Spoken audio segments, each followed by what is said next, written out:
Good morning po. Tayo po'y mag-aaral ng salita ng Diyos, Isaiah 54 verses 13 hanggang 14. Ako mismo ang magtuturo sa iyong mga anak. Sila'y magiging payapa at uunlad ang buhay. Patatatagin ka ng katuwiran, magiging ligtas ka sa mga mananakop. At wala kang katatakutang anuman. Spiritual stability, pagiging matatag spiritually, ano po. At napakahalaga po na maunawaan natin na sa panahon po natin ngayon, kailangan spiritually stable po tayo kasi nakakatakot po yung nangyayari sa ating paligid. Ano po, nangyayari po yung mga hindi inaasahan, yung mga kalamidad, digmaan, maging yung nagaganap pong mga kaguluhan sa mga bansa. Ngayon, nangangako ba ang Biblia na tayo'y pwedeng patatagin ng Panginoon sa mga panahong katulad nito?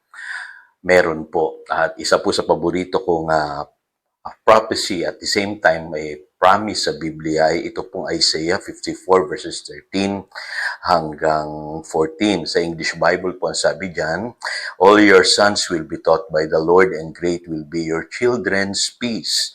In righteousness you will be established, tyranny will be far from you, you will have nothing to fear. Terror will be far removed, it will not come near you.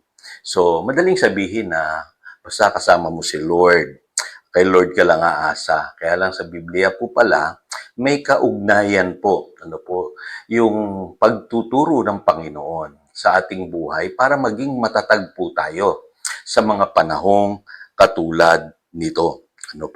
Kaya pansinin niyo po rito, bakit kailangan turuan pa tayo ng Panginoon? Ang sabi diyan, all your sons will be taught by the Lord. Sabi diyan, in righteousness you will be established. Kasi ang magiging resulta po nung ating mga natututunan sa buhay, ang sabi diyan, great will be your children's peace. You will have nothing to fear. So, mapayapang buhay. Wala tayong katatakutan. So, ang husay po, may kinalaman pala kung ano yung ating natututunan na papakinggan dun sa outcome ng ating buhay. At mapapansin niyo po, winarningan tayo ng Biblia sa huling araw. Sabi sa 2 Timothy chapter 4 verse 3. Sapagkat darating ang panahong hindi na sila makikinig sa wastong katuruan. Sa halip susundin nila yung kanilang mga hilig, maghahanap sila ng mga tagapagturo na walang ituturo kundi yung ibig lamang nilang marinig. So ito po yung dahilan kung bakit maraming taong spiritually unstable. Kasi alam niyo po ba na kung ano yung naituro sa atin, yun tayo. You are what you are taught. Nahuhubog tayo doon po sa ating mga natatanggap na katuruan. Kaya kung naturuan kayo ng tama, maganda. Pero kung naturuan kayo ng mali, kadalasan po yan ang nagbibigay ng kapahamakan sa buhay ng tao.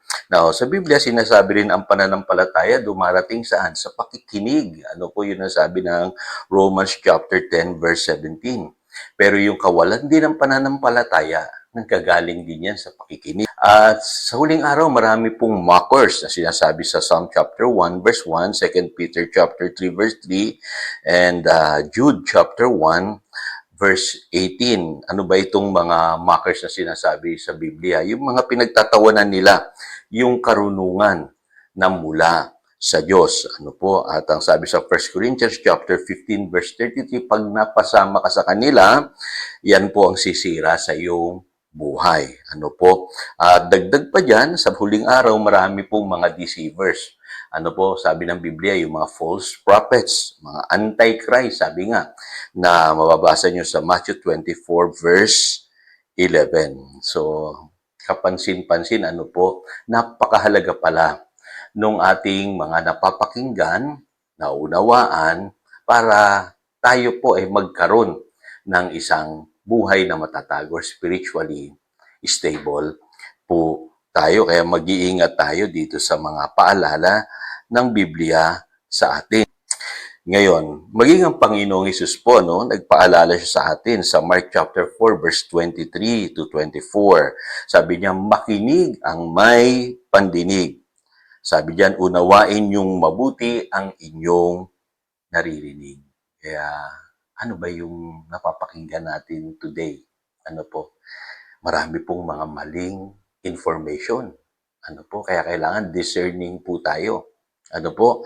At yung mga influencers. Hindi po lahat ng napapakinggan nating mga influencers, tama po yung kanilang sinasabi. Kaya lagi nating iisipin ano po yung outcome ng ating buhay na kasalalayan sa ating napapakinggan at natututunan. Kaya napakahalaga na ang Panginoon mismo ang magturo sa atin upang tayo ma-establish in righteousness, ang buhay natin magiging payapa. At ang sabi nga dyan, you will have nothing to fear. Yan, napakaganda po ng pangako ng Isaiah 54 verses 13 hanggang 14. Tayo po'y manalangin. Dakilang Diyos, salamat po sa hamon mo sa amin today. Nawa maging discerning kami sa mga napapakinggan namin. Pagtungkol po sa mga aral na tinatanggap namin, maging discerning po kami. Ano ba yung nakakatulong? Ano ba yung hindi? At higit sa lahat, Panginoon, ilayo mo kami dun sa mga maling impluensya at information sa mundong ito. Turuan mo kami, Panginoon. Sa ganon, ang buhay namin ay maging mapayapa, wala kaming katatakutan. Salamat po. Yan ang aming panalangin. In Jesus' name we pray. Amen and amen. Again, ito si Pastor Jojo nagpapaalala upang daluyan tayo ng pagpapala, manatili tayo sa kanyang salita. Good morning.